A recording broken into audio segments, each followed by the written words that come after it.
things have to change. I think we all can agree on that much. This head coach isn't exactly casual about effecting change. We probably can agree on that too. So what will make that change happen? I have an idea. Good morning to you. Good Friday morning. I'm Dejan Kovacevic of DK Pittsburgh Sports. This is Daily Shot of Steelers. It comes your way bright and early every weekday. If you're into hockey and or baseball, I also offer daily shots of Penguins and Pirates, where you found this. Steelers versus Jets, Sunday, 1:02 p.m. at Acrisure Stadium. And maybe that's it. Maybe that's the event that effects the change, whether anyone wants it internally or not. Look, I'm not going to come within a million circumferences of terrible towel swings of suggesting that, hey, maybe it would be great if the Steelers lost this game. I don't really think like that. Yes, I was in Pittsburgh whenever everyone really wanted the Penguins to lose for Mario Lemieux. I was in Pittsburgh whenever Pirates fans were into tanking near the end of a season so they could get the number 1 overall pick and all that other stuff. It's just so blah, you know? And it feels like it's 10 times more blah when it comes to the Steelers because they're always there. They're always contending. And really, if you think about it, the situations aren't similar. This is a football team that has a handful of really, really talented players. 3 of them elite when they're at their best, and 1 of them the very best in the world on the defensive side. It's not like you can just say, go ahead and lose this game so that they can fire the offensive coordinator and change the quarterback. But then you know what? It doesn't matter what anybody's rooting interest is in a given game. What matters is the outcome and the impact that the outcome would have, I believe, on this situation. I'm sorry, but I have a very hard time visualizing the Steelers, after losing to the Jets, after being 1-3, waking up on Monday morning, all of them, all of the people who matter, particularly Mike Tomlin, Omar Khan, and Art Rooney, not necessarily in that order, and saying, you know what, we just got to stick with it. We've got the Bills and the Eagles and the Dolphins, and we just got to just put our heads to the grindstone or whatever the terminology is and just be better. I just don't see that. What I would see is 1-3. What I would see is a 3-game losing streak. What I would see is a loss at home to the Jets. And if that loss comes in the form of another offensive egg, I just don't see how Monday would be like any other Monday. It's the perfect time to advance your career and invest in yourself. Point Park University has lowered tuition on many master's degrees. Pay the same low master's price for courses online or on their gorgeous downtown Pittsburgh campus. Whatever works best for you. Choose from more than 30 Point Park master's and doctoral degrees. Save thousands of dollars with Point Park's reduced master's tuition. Visit pointpark.edu/graduate. Matt Canada had his weekly session with reporters yesterday, and he wanted to be gruff. He wanted to be short. He wanted to be acting like the reporters are a big nuisance to him and the work that he has at hand. And he tried at times to steer away from that and show at least a little bit of accountability and whatever. But then he also said this. I think Coach Tomlin does such a good job of, having a singular focus on where we're at. I said it there. I'll probably say it 5 times in this little fun session we're having. We're not, we haven't scored enough points. So until we do that, we have to keep going and keep going and keep going. And there's a million reasons why. We just have to keep doing it, keep finding ways to get our guys the ball and make those plays at critical times. Did you catch that little line in there? The fun little session, this fun little session that we're having. That's grade school. That's what that is. That's a line that you hear from a college coach who's nowhere near mature enough to be able to handle the kind of pressure that you face in the NFL. And if that feels to you like it dovetails with what you see on the field, meaning that he just might be totally in over his head, there you go. Understand, by the way, even though that sounds like a shot at reporters, I've been in this business all my life. We actually really relish that sort of thing. Why? Because it makes it a more interesting quote. A more interesting quote makes it a more interesting story. There's nothing there that you take personally and you go, oh, no, he doesn't think this little session is fun. You know what I'm saying? But I'm trying to give you a little bit of a glimpse into who and what this guy is. Whether it's personally, I don't care, but professionally. You say stuff like that when you're feeling under siege, and to be really candid here, when you're insecure. That's what that is. That's what that is. There was a little bit of that at times from Todd Haley. None of it whatsoever from Randy Fichtner or Bruce Arians or the other guys who held that position. Insecurity. It's exactly what it is. Want to know who's a really, really good judge of character? Mike Tomlin. You can say whatever it is that you want about him, from whether it's a schematic or personnel choices or whatever, but he's really, really into people. He's really into identifying who and what they are. Now, go ahead and snap right back at me. Well, he's also the one who hired/promoted Canada. Okay, great. Everybody makes mistakes. Doesn't mean that they aren't recognized.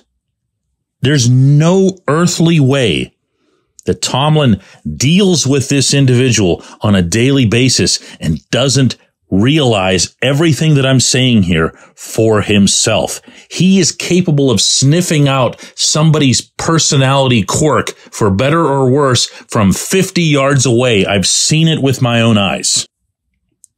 But ultimately, it won't be about personality. It's going to be about the professional. And what has to happen in a professional environment is that you have to produce. This offense under this coordinator and this quarterback, Mitch Trubisky, and I pretty much see them at a level balance when it comes to blame, is a catastrophe. If it continues to be a catastrophe against the Jets, then doing nothing about it on Monday morning will be, wow. I mean, negligence of an order I don't think I can recall from the Steelers or the Rooney family. When we come back, J1Q.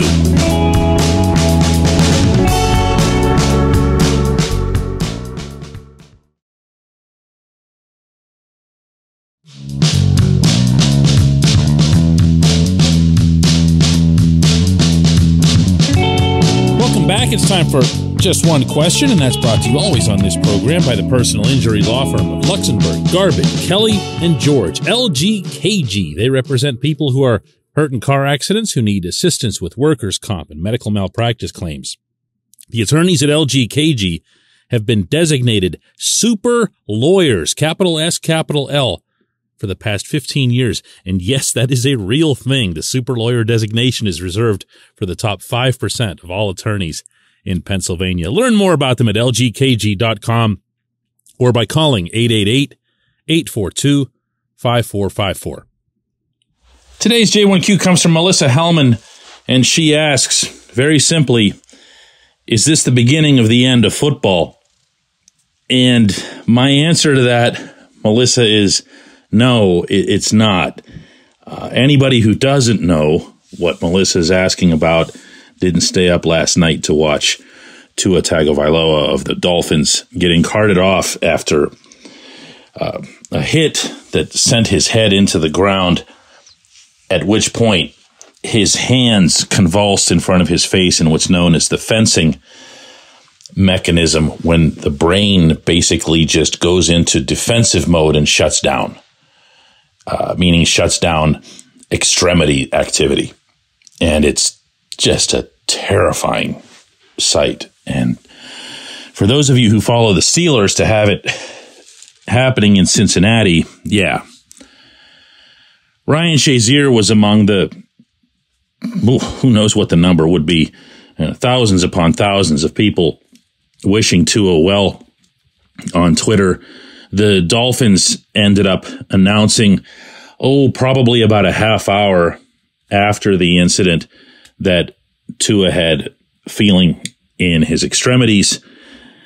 And man, Melissa, I was there the night that Ryan got taken off the field in Cincinnati, and I saw sports through a very different light that night between that site, which actually was right in front of the press box, and then being down in the locker room afterward and dealing with people like Vince Williams, who's his best friend. And you can't even come up with questions, and they can't come up with answers. It's something that shakes you to your core. And I'm sure that people watching on TV also were shaken to the core, even if it's not your team or your player or whatever the case would be. That said, this situation couldn't be more different than Shazier's. If you're new to the situation, Tua also was hurt Sunday. The Dolphins playing on a short week. And his head was hit. He was pushed back.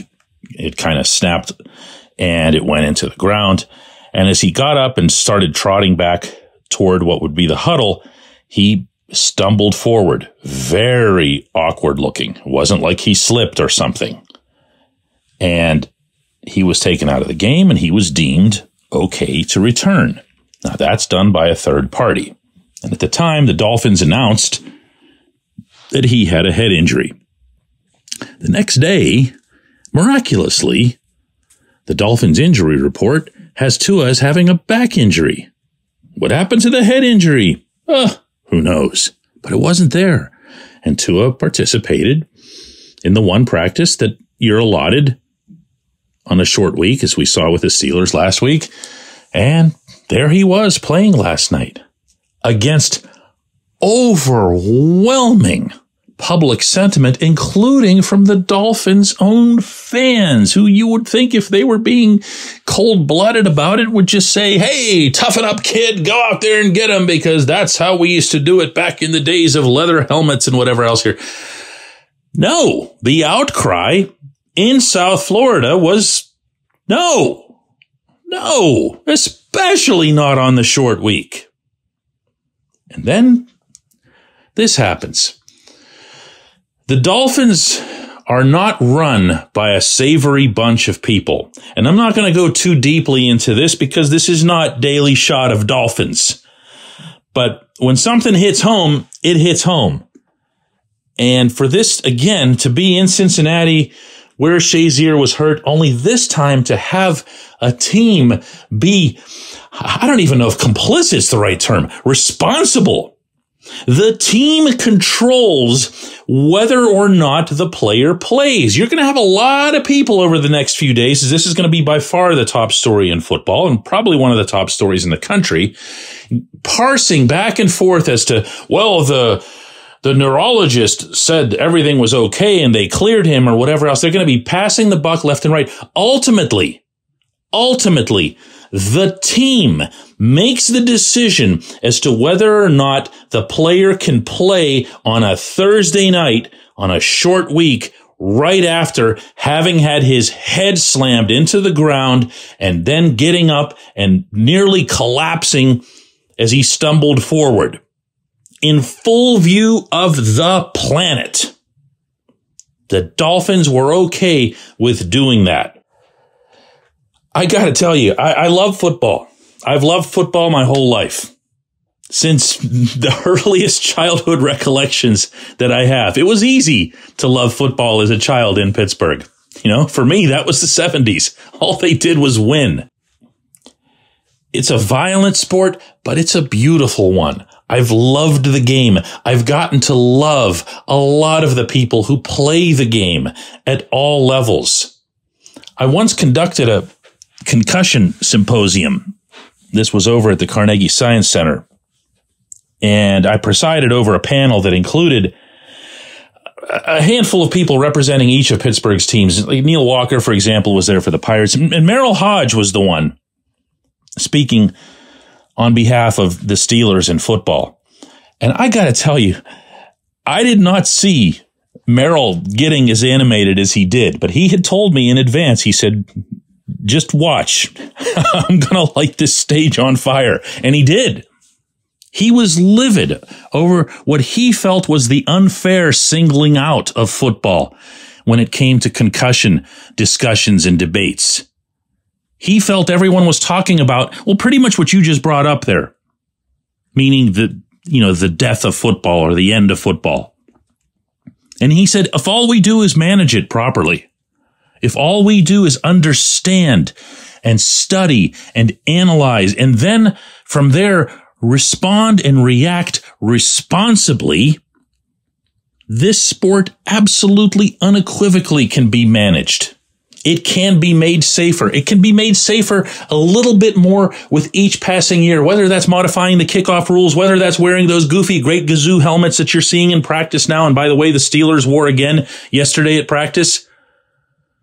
Little by little, it can get better, but not when a team is allowed to behave the way the Dolphins have. I'm not naive enough to think Roger Goodell will do anything about this, because Roger Goodell doesn't do a damn thing about anything, including Ray Rice punching a woman on camera.